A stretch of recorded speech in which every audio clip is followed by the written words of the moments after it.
안녕하세요. 사진으로 돌아보는 지난 한 주간의 뉴스 클릭베스트컷 김난영입니다. 이번 주에는 어떤 사진들이 준비되어 있을까요? 연합뉴스 사진부 한상균 기자와 함께 살펴보겠습니다. 한 기자 어서 오세요. 네, 안녕하십니까. 네, 이번 주에 비가 참 많이 내렸어요. 여기 비 피해 없으셨나요? 네, 다행히 없었습니다. 비도 많이 왔는데 햇볕이 내릴 땐 또 엄청나게 뜨겁더라고요. 맞아요. 이번 주 사진엔 또 비 소식은 없는데 다른 다양한 사진을 한번 준비해봤습니다. 한번 알겠습니다. 보시죠. 그럼 첫 번째 사진부터 살펴보겠습니다.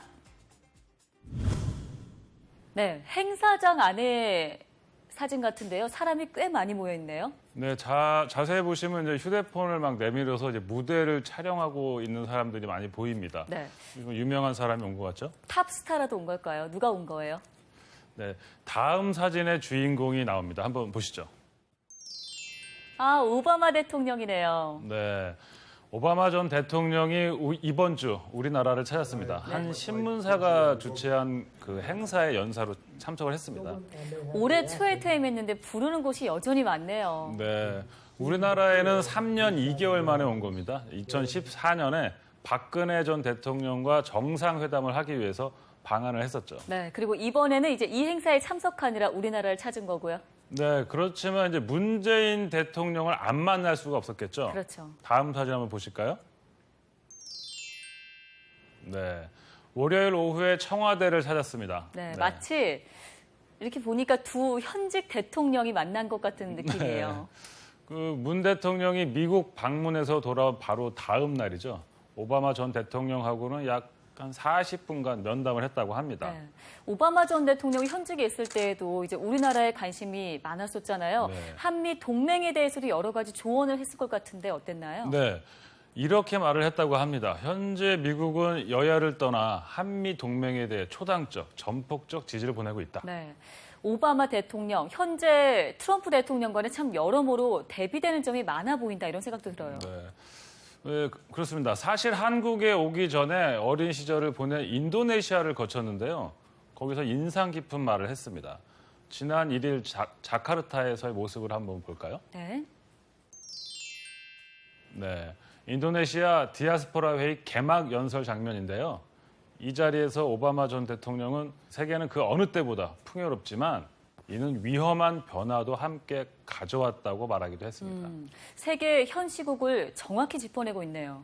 오바마 전 대통령은 선진국과 개발도상국을 막론하고 경제적 불균형, 기후변화, 테러리즘, 대규모 이민 등 이 시대 우리가 직면한 과제는 진정한 시련이다 하면서 우리가 힘을 모아 이에 맞서 싸워야 한다고 강조했습니다. 네. 초강대국의 대통령직을 8년 동안 수행한 오바마 전 대통령. 임기는 끝났지만 우리 시대의 시련을 극복하기 위한 그의 역할을 기대해 보겠습니다. 다음 주제로 넘어가 보겠습니다. 아, 이건 이번 주에 진짜 화제됐던 장면이잖아요. 네. 앞서서는 이제 미국 전 대통령 얘기를 했는데 이번에는 이제 현 대통령입니다. 네. 트럼프 대통령이 이제 현지 시간으로 지난 2일 자신의 트위터 계정에 올린 영상의 한 장면입니다. 네. 그 CNN 로고로 이제 얼굴이 가려진 그 사람을 트럼프가 이렇게 짓누르고 있는 모습이죠. 트럼프 대통령 평소에도 프로레슬링 광팬으로 유명하잖아요. 네, 저 동영상의 원본이 이제 지난 2007년 그 트럼프 대통령이 그 프로레슬링 엔터테인먼트 쇼 이제 WWE에 나왔을 때 그 영상으로 추정이 되고 있습니다. 네. 저 패러디 영상은 트럼프가 직접 만든 건 아니고요. 며칠 전 한 커뮤니티 사이트에 올라왔던 것으로 보입니다. 저걸 또 어떻게 찾아가지고 또 트럼프는 자기 트위터에 올렸네요. 알고 있었겠죠, 저런 게 있다는 거인데. 네. 근데 자기 심정을 잘 표현했다고 생각한 걸까요? CNN은 즉각 강하게 비판을 했습니다. 성명을 냈는데 오늘은 미국 대통령이 기자에 대한 폭력을 조장한 슬픈 날이라면서 대통령직의 무게와는 동떨어진 어린애 같은 짓을 했다고 비판했습니다. 사실 CNN뿐만 아니라 다른 언론에서도 비판이 나왔을 것 같은데요. 네, 그렇죠. 비판뿐 아니라 희화화하기까지도 했는데요. 다음 사진 한번 보시죠. 네. 여기 노란색 레슬링복 입은 사람이 트럼프 대통령이죠. 네, 바로 다음 날 뉴욕의 그 대중일간지 뉴욕 포스트 1면입니다. 합성을 한 거겠죠. 그러겠죠. 네. 트럼프가 이렇게 희화될 것을 뻔히 알면서도 언론의 적개심을 공공연하게 드러내는 그 이유는 뭘까요? 프린스턴대 역사학자 줄리언 젤라이저 교수는 트럼프의 이런 행동이 그 미국인들을 진짜 중요한 문제로부터 이렇게 떼어놓고 있다고 꼬집었습니다. 네. 한마디로 뭐 논점을 흐리게 만들었다면 이렇게 해석할 수 있겠네요. 물타기라고 할 수 있을까요? 네. 예. 트럼프 네이션의 저자 티모시 오브라이언은 이제 트럼프의 이런 행동이 자기 보호 차원이라는 분석을 내놨는데요. 러시아 스캔들의 발목이 잡힌 트럼프 대통령이 자기에게 비판적인 주류 언론을 의도적으로 과잉 공격을 함으로써 위기를 돌파하려는 의도라고 말을 했습니다. 네. 앞서 본 오바마 전 대통령과 지금의 트럼프 대통령, 참 많이 다른 두 미국 대통령이 이번 주 소식 살펴봤습니다. 다음 주제로 넘어가 보겠습니다. 공책인 것 같은데요. 영어 그리고 한글 이렇게 두 가지 언어가 쓰여져 있네요. 네, 그 왼쪽 여기 또 가운데 써 있는 거는 태국어입니다. 아, 네. 보니까 이제 3개 국어로 써 있어요. 이제 뭔가 간절함이 느껴지죠. 이제 한글로 써 있는 걸 좀 읽어볼까요? 여기 보시면 뭐 T에서 경찰을 지원, 나는 건물에 4층에 잡혔다, 뭐 나는 소근했다, 그는 나를 불법으로 작업할 수. 무슨 얘기인지 잘 모르겠죠. 그러게요. 오른쪽 내용도 좀 살펴볼게요. 예. 나에게 허물을 식별하는데 도움이 바랍니다. 태국이 건물에 있다. 나는 태국에 있었다. 그 알려주세요. 나는 도움을 요청. 정확히 무슨 내용인지 잘 모르겠지만 태국과 관련이 있고요. 무언가 도움을 요청하는 듯한 네. 그런 느낌이에요. 지난 화요일 부산경찰청 국제범죄수사대에서 공개한 사진입니다. 이 글을 쓴 사람이 태국 여성입니다. 네.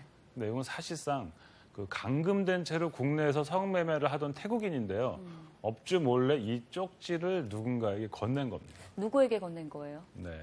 그 슈퍼마켓 직원인데 이제 부산이었습니다. 지난 5월 16일 오전 4시가 넘은 시각에 외국인 여성 5명하고 젊은 한국 남성이 이 슈퍼에서 물건을 샀습니다. 그 여성들 중 한 명이 이 쪽지를 미리 써서 가지고 있다가 그 몰래 그 슈퍼마켓 직원한테 건넨 겁니다. 함께 온 그 젊은 남성의 눈을 피해서 몰래 줬다는 얘기죠? 네. 그래서 그런데 이 슈퍼마켓 직원의 대응이 침착했습니다. 이 쪽지 오른쪽 아래를 보면 이제 직원이 쓴 글인데요. 네. 112 콜 헬핑 유. 여기 뭐 아까 한글만큼은 직원이 쓴 영어도 이제 알아보기 힘든 게 썼는데 네. 그렇지만 이제 그날의 그 새벽의 감시 상황에서 이 두 사람이 어설픈 한국어와 영어 메모로 소통을 한 거죠. 112에 전화해요. 도와줄게요. 이런 뜻으로 보이는데요. 네. 그런데 현장에서 이제 그 태국 녀석은 이제 보복이 두려워서 이제 아무것도 하지 못했답니다. 네. 결국 이 사람들을 그냥 보내고 슈퍼 직원이 아침에 퇴근을 하면서 경찰서에 이 쪽지를 전해 이제 신고를 한 겁니다.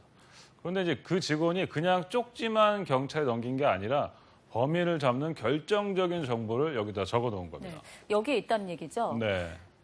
저희가 안 살펴본 내용이 여기 010으로 시작되는 이 전화번호인가요, 혹시? 그렇죠. 맞습니다. 지금 이제 가려져 있긴 한데 전화번호하고 이름이 이제 적혀 있던 겁니다. 근데 이 손님으로 왔던 남성이 물건을 사면서 포인트를 적립하느라고 아, 전화번호를 얘기한 건데 직원이 그걸 이제 기억했다가 여기에 적어 놓은 거죠. 대단하네요. 기지를 발휘했네요. 네. 그 참 칭찬해주고 싶은 일인데 뭐 경찰이 이 번호를 또 확인을 해보니까 유사 성매매 업소를 운영한 경력이 있는 이모 씨 것으로 밝혀졌습니다. 그래서 이 쪽지에 써 있는 대로 이 건물 4층에 있는 이제 폐업한 철학관 자리를 이제 덮쳐서 일당을 검거한 네. 거죠. 이 쪽지를 쓰기 위해서 한글 공부를 한 태국 여성 그리고 침착하게 대응해서 경찰에 정보를 건넨 슈퍼마켓 직원. 말은 잘 통하지 않았지만요. 마음이 통했던 두 사람의 기지가 돋보인 장면이었습니다. 다음 주제 살펴보겠습니다. 10,000원짜리 지폐와 함께 여기에도 글이 쓰여져 있네요. 네, 한번 읽어보실까요? 네, 옛날에 철없을 적에 유리창을 깼어요. 과자값과 유리값 25만 원 변상금 드립니다. 네, 그리고 이렇게 이어지면 이제 잘못했습니다. 네. 정말 죄송합니다. 왜 그랬을까? 굉장히 후회 많이 했습니다. 사죄하는 글이죠. 함께 있는 돈은 과자값과 유리값입니다. 어떤 사연이 있는 걸까요? 네, 뭐 계속 편지 얘기가 나오고 있는데 이거는 충북 보은에 사는 이모 씨가 저희에게 보내준 사진입니다. 이분이 집 우편함에 있던 편지인데 네. 발신인은 적혀있지 않았다고 합니다. 이제 이 씨가 한 2000년부터 한 10년 정도 한 그 학교 후문 근처에서 구멍가게를 했는데 네. 뭐 이 편지를 갖고 기억을 이렇게 더듬어 보니까 이 편지 사연이 한 2003년도 일인 것 같다는 거예요. 그때 유리창이 깨지고 과자가 무더기로 없어진 일이 있었다고 하더군요. 2003년이면 지금으로부터 한 14년 네. 전에 발생한 일인데요. 그럼 14년 전에 그 범인이 양심의 가책을 못 이기고 이제 와서 변상금을 물어준 거네요. 네, 그렇죠. 이번에 이 편지를 받고 이 씨가 이제 한 말이 있습니다. 그 편지 쓴 사람이 당시 사건 때문에 오랜 시간 죄책감에 시달린 것 같다. 네. 이번 일로 내가 큰 감동을 받았으니까 이제 마음의 부담을 떨쳐내길 바란다. 이렇게 말을 했습니다. 이번 일로 오히려 자신이 큰 감동을 받았다. 되레 내가 고맙다. 시간이 많이 지나지면서 좀 무뎌진 걸까요? 지난 14년 동안 죄책감 안고 살아온 사람, 또 그 사람의 사죄를 오히려 고맙게 받아준 주인. 마치 동화 속에 나오는 그런 얘기를 듣는 것 같습니다. 저는 이 사연을 읽으면서 이제 얼마 전 비슷한 일이 하나 생각이 났어요. 뭐가 있었어요? 한번 관련 사진을 볼까요? 네. 여기도 글이 빽빽한데 맨 네. 첫 줄 한번 살펴볼까요? 35년 전 나는 학생이었다. 지금은 60이 됐고 그때는 아르바이트를 하며 춘천에서 학교를 다니고 있었다. 이건 무려 35년 전에 또 있었던 일인가 봐요. 네. 이 편지는 지난달 1일 강릉 경찰서장 앞으로 배달이 된 건데요. 보내는 사람에는 영월이라고만 써 있었습니다. 네. 편지와 함께 현금 60만 원이 들어있었습니다. 60만 원이요. 35년 전에 무슨 일이 있었던 걸까요? 이분의 사연을 이제 뭐 좀 긴데 내용을 이렇게 쭉 읽어봐서 간단하게 정리를 하자면 35년 전 학생 때 친구하고 이제 춘천에서 강릉까지 놀러를 간 겁니다. 네. 우여곡절 끝에 밤에 돌아오느라고 이제 강릉에서 춘천까지 택시를 타게 된 겁니다. 강릉에서 춘천까지면 택시비 꽤 나왔을 것 같은데요. 꽤 나오죠. 예. 35년 전이지만 이제 그때 꽤 큰 돈이죠. 6만 원이 나왔다고 합니다. 그런데 그때 이제 수중에 돈이 없어서 친구가 택시 기사분에게 이제 다음에 택시를 보내주기로 약속을 하고 이제 택시를 이제 강릉으로 다시 돌려보낸 거죠. 그런데 나중에 그 택시비를 지금 결국에는 못 보냈나 봐요. 네, 그렇습니다. 결과적으로 이제 그 친구는 사기를 친 셈이 됐고, 그렇죠. 이 편지를 쓴 사람은 공범이 된 거죠. 근데 그 이후로 이제 이 사람은 그 친구하고도 악내가 끊겼고 택시 기사분 연락처도 모르는 상태였다고 합니다. 네. 편지를 읽어보면 이렇게 써 있어요. 문득문득 6만 원을 벌려고 밤새 강릉에서 춘천까지 오셨던 최 씨라는 그 기사님을 마음에서 지울 수가 없다. 아니 지워지지 않는다. 그랬겠죠. 그래서 이번에 35년 마음의 짐을 좀 덜기 위해서 강릉경찰서로 돈을 보낸 것 같은데요. 6만 원 택시비 나왔는데 10배네요. 60만 원 보냈다면서요. 그렇죠. 뭐 그 지금 시세로 치면은 뭐 10배 정도가 안 될 수도 있지만 어쨌든 이 돈을 이제 강릉 경찰서에서 이제 수송을 했습니다. 그 택시 기사분을 찾기 위해서. 네. 그런데 이제 찾지는 못했다고 합니다. 그럼 돈 어떻게 됐어요? 네. 그 다른 택시 기사분에게 이제 전달이 됐는데 그 최근에 폭행을 당해서 이제 수술을 한 범죄 피해자 71살 한모 씨의 그 긴급 치료비로 그 지원이 됐다고 합니다. 역시 뭐 택시 네. 기사분이죠. 네. 의미 있는 일에 쓰였네요, 그래도. 인생의 황혼길에 접어들어 젊은 시절에 과오를 뉘우친 한 사람, 마음에 얹고 살던 돌 하나 걷어낸 것일 뿐 아니라 주위 사람들에게도 훈훈한 감동을 준 소식이었습니다. 다음 주제 살펴보겠습니다. 아름다운 시골 풍경인데요. 이번 주에 좀 비가 와서 그런지 물도 좀 보여요. 네. 그런데 저 산을 보세요. 이제 아름다운 풍경으로만 보이지 않죠. 나무를 보니까 갈색인데요. 사실 시기적으로 단풍 들었을 리는 없고 왜 그런 거예요? 네, 지금 말씀하신 것처럼 한여름인데 저럴 리가 없죠. 네. 저긴 전남 화순군 동복면 유천리인데요. 나무가 고사한 겁니다. 고사요? 그래서 지금 이렇게 다 갈색으로 변한 거예요? 네, 좀 끔찍하죠. 그 줄기도 보면 다 상처투석인데 한번 관련 사진 한번 보시죠. 네. 마치 사람 몸으로 치면 상처 난 것처럼 네. 보기가 안쓰러운데 이거 무슨 일이 있었던 거예요? 네, 지난 5월 31일이었죠. 우박이 쏟아졌잖아요. 네. 저희 뭐 클릭 베스트컷에서도 당시 우박 소식을 전했었는데요. 그 피해가 지금까지 나타나고 있는 겁니다. 주민들에 따르면 우박이 쏟아진 뒤 보름 정도 지나서 산이 갈색으로 물들기 시작했다고 합니다. 네. 그러더니 급기야는 이제 말라 죽는 것처럼 고사하기 시작했다고 합니다. 그런데 궁금한 게 이런 현상이 꼭 우박 피해라고 단정 지을 수는 없는 거 아닐까 싶은데요. 네, 뭐 여러 가지 복합적일 수도 있는데 네. 전남도 산림자원연구소에서 현장 조사를 했는데요. 조사 결과 우박이 내린 지역에서만 고사 피해가 발생한 걸로 확인됐습니다. 이로 밀어볼 때 우박이 직접적인 원인일 것으로 추정하고 있는데 최근 가뭄이 심했잖아요. 그렇죠.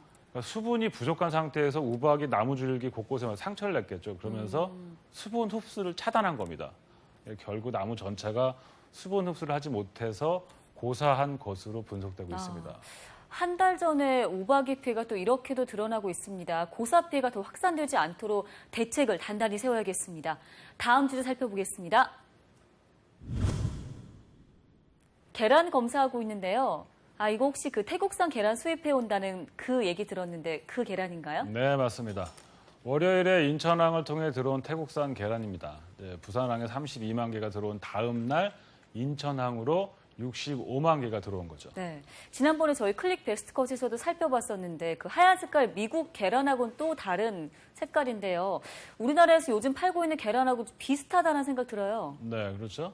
그 태국 계란을 한번 더 자세히 한번 볼까요? 네. 이 태국산 계란은 이제 유통 마진을 포함한 최종 판매가가 30개들이 한 판에 4,500원에서 6,000원 수준이 될 것으로 전망하고 있습니다. 저도 마트 가보니까 요즘 우리나라 계란 한 판에 10,000원 가까이 하더라고요. 네. 그렇게 되면 지금 반값 정도 되네요? 네. 근데 아마 일반 소비자한테 팔리지는 않을 것으로 보이고요. 네. 그 업계 예상으로는 이제 주로 소규모 제빵 업체나 식당 같은 곳에 납품될 것으로 보고 있습니다. 저 정부 발표로는 매주 200만에서 230만 개라고 했는데 이번에 들어온 게 97만 개입니다. 국내 계란값 안정에 좀 기여를 할 수 있을지 어떤 얘기가 나와요? 근데 그것도 아닌 것 같습니다. 이제 그 국내 계란 소비량이 하루 평균 3천만에서 4천만 개인데 네. 그 정부 발표대로 매주 200만에서 230만 개가 들어와도 그 영향이 없을 거라는 게 업계의 얘기입니다. 그렇군요. 5일에 통계청 발표에 따르면요. 올해 상반기 달걀 값은 지난해 상반기보다 무려 57.4%가 올랐습니다. 상반기 기준으로 관련 통계가 작성된 1975년 이래 최고치였는데요. 가격 불안 요인이 있는 품목에 대해서 정부의 강력한 대책이 필요해 보입니다. 다음 주제 살펴보겠습니다. 할머니 두 분의 사진인데요. 가운데 사람이 지나가는 거 보니까 전시회인가 봐요. 네, 얼굴에 회한과 이제 분노가 좀 담겨 있는 네. 것처럼 보이긴 하는데요. 네덜란드 사진작가 얀 베닝의 작품입니다. 저 두 분은 인도네시아 할머니들인데 두 사람 다 위안부 피해자입니다. 위안부 피해자, 우리나라뿐 아니라 뭐 아시아 곳곳에 위안부 피해자분들이 계시죠. 네, 서울 그 세종대로 대한민국 역사박물관에서 지난 월요일부터 특별 기획전을 열고 있습니다. 하나의 진실, 평화를 향한 약속이라는 제목인데요. 위안부 문제를 다룬 국내외 예술 작품과 사료를 전시하고 있습니다. 여성가족부가 연 건데 중앙정부 차원에서 위안부 피해자 관련 전시회를 여는 건 이번이 처음입니다. 여성 인권의 관점에서 보고 있는 거네요. 네, 다음 작품도 한번 보실까요? 네, 오른쪽을 보면 뭐 성전 대승의 용사 대환영이라고 일본어로 써 있습니다. 네. 여기가 일본군 위안소를 이렇게 재현해 놓은 건데 왼쪽을 보면 뭐 마사에, 아사코, 남해청 여성들 이름이 적혀 있죠. 네. 보기만 해도 소름 끼치는 장소예요. 네, 네. 그렇죠. 일본군에 의해 여성의 인권이 처절히 짓밟힌 곳입니다. 예, 이 작품은 재미 한인 작가 이창진 씨가 위안부 피해자와 일본군 병사들 인터뷰를 바탕으로 사실적으로 재현한 겁니다. 정말 저기 가보면 위안부 피해자들의 두려움과 고통이 고스란히 느껴질 것 같은데요. 전시회 언제까지 하나요? 네, 15일까지 그 대한민국 역사박물관에서 열리고요. 네. 그다음에 전북, 전주, 대전, 대구 순으로 9월 2일까지 전시를 이어갑니다. 뭐 무료 개방이긴 한데 꼭 그런 이유가 아니어도 기회가 되시면 네. 가서 관람하시면 좋을 것 같습니다. 중앙정부 차원에서 위안부 피해자 전시회를 열고 있습니다. 하나의 진실, 평화를 향한 약속이라는 전시회의 제목처럼 진실은 하나이고 그 진실이 밝혀져야 진정한 화해와 평화를 향해 갈 수 있지 않을까 이런 생각도 해봅니다.